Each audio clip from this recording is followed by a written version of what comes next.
Hello, this is part 2 of my videos about the faithful and discreet slave, the new understanding. At the end of my last video I talked about how it didn't make sense that that even though the governing body has changed the judgment of the faithful and discreet slave to the future when Jesus returns at the Great Tribulation, they have not changed the timing of the judgment upon Christendom, which they still hold to 1914 as being when Christendom and all the members of Christendom were rejected and bundled up as weeds ready for the fire. I'll talk more about that in another video. I just want to read something from the Revelation Grand Climax book about this. It's on page 260 under the chapter heading The Great City Devastated, and the subheading Babylon the Great Takes a Tumble.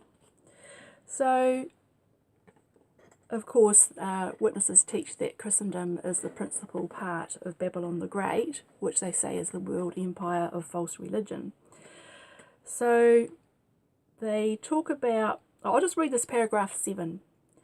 True, Babylon the Great was not destroyed in 1919, any more than the ancient city Babylon was destroyed in 539 BCE, when it fell to the armies of Cyrus the Persian.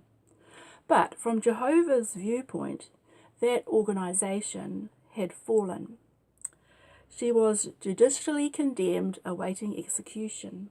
Therefore, false religion could no longer hold Jehovah's people in captivity. These were released to serve as the Master's faithful and discreet slave in providing spiritual food at the proper time.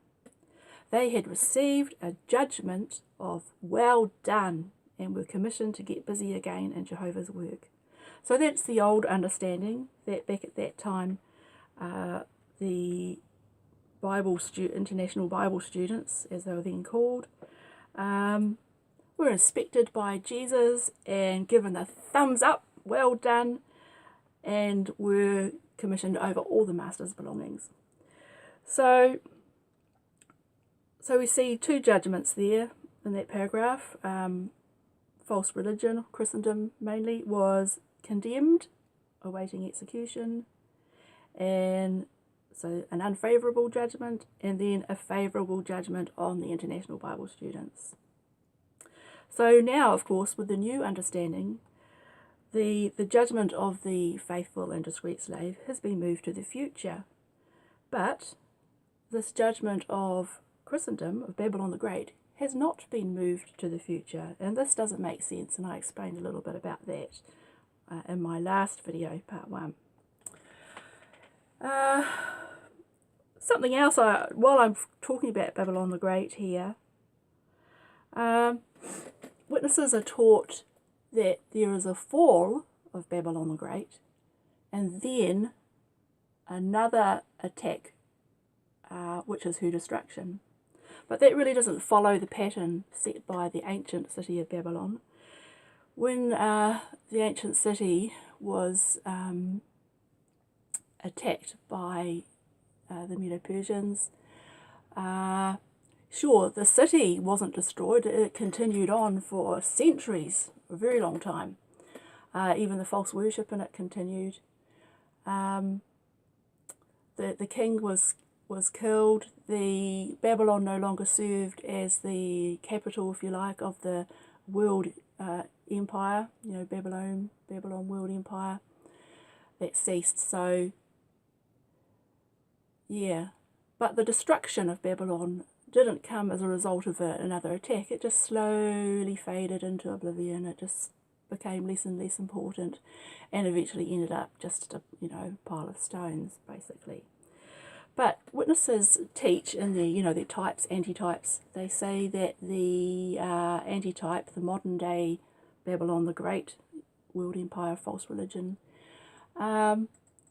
will undergo another attack. So a fall, and then an attack later on in the future, which they teach is going to be carried out by the United Nations. But I don't know. That remains to be seen.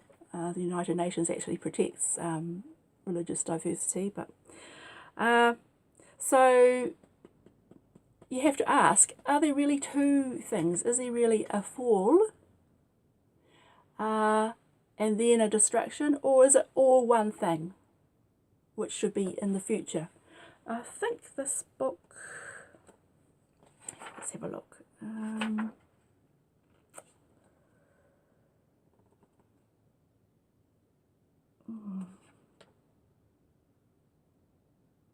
Oh, I'm not sure. I can't think straight. Yeah, so that's something to think about. Okay, now I want to move on to something else here. The Insight volumes, before it's been revised, so the 1980, I think it's 1986 or 1988. 1988. Now, it's very interesting if you read up under the heading of Faithful and Discreet Slave. This entry has actually been changed online, and it's more, what they have there is more in line with what was written in the July 15th, 2013 Watchtower, and it's very simplistic. It's not very convincing at all. But if you read under the old entry, it's discussed here what different Bible commentators have said about the verses in Matthew 25, 45 to 47 about that parable Jesus gave about the faithful and discreet slave, which actually makes a lot more sense than what the governing body currently teaches. So I'll just read a little bit. This is page 806 from volume 1. And it says here, commentators often view this as a general exhortation to any and all who have individual positions of responsibility in the Christian congregation. The requirement of faithfulness in discharging responsibility clearly applies to all such. Yet the impossibility, actually I'll leave that bit till later, I'll read that bit after this next paragraph. It goes on to say here, following on from that, that all are required to be faithful in discharging their responsibility. It goes on, those forming the Christian congregation are referred to by the Apostle Paul as members of the household of God. And the same apostle shows that faithful stewardship among such household members involved the dispensing of spiritual truths on which those becoming believers would feed. Whereas this was a prime responsibility of those appointed as shepherds of the flock, the Apostle Peter shows that such stewardship of divine truths was actually committed to all the chosen ones, all the Spirit-anointed ones of the Christian congregation. Thus, the entire anointed Christian congregation was to serve in a united stewardship, dispensing such truths. At the same time, the individual members making up such composite body, or the domestics making up the house of God, would also be recipients of the food dispensed. Expanded responsibility would result from faithfulness maintained until the Master's promised arrival. Okay, so this is sort of more in line with the old understanding prior to 2012, where the faithful and discreet slave was said to be all anointed Christians from 33 CE onwards. And of course, in that parable, the slave feeds his fellow slaves. And all anointed were considered to be in that position, all considered to be domestics as well. But of course the new understanding says that it's only the governing body now, which is currently 7 men, that make up the faithful and discreet slave. But there's plenty of scriptures cited in this portion that I read, which really you know, gives credence to the view that many Bible commentators have, that what Jesus said there applies to all Christians and not just a handful.